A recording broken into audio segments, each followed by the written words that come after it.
All set now, ready to race, and the race is on. Sir Henry from the outside, speed maker Leon Face, speed of firm Sail Street down on the inside.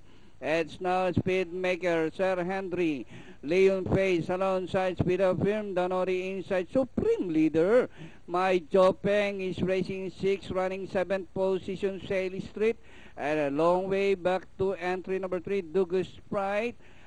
Rounding the far turn, Sir Henry, speed maker, fighting it out for the lead.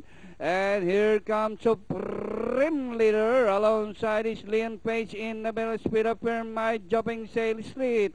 And at a far turn, Sir Henry by 3/4 of a length. Speed maker Leon Page is on the outside. Supreme Leader down on the inside, speed up firm as they race the final corner. It's the Sir Henry in the middle. Leon Pace on the further outside, speed maker, and making room down on the inside, Sail Street. Leon Pace, Sail Street down on the inside, speed up in, but still Leon Pace, Sail Street by the rail, and finally Leon Pace, Sail Street. Supreme Leader, speed up in, speed maker, and for your super sa is Sir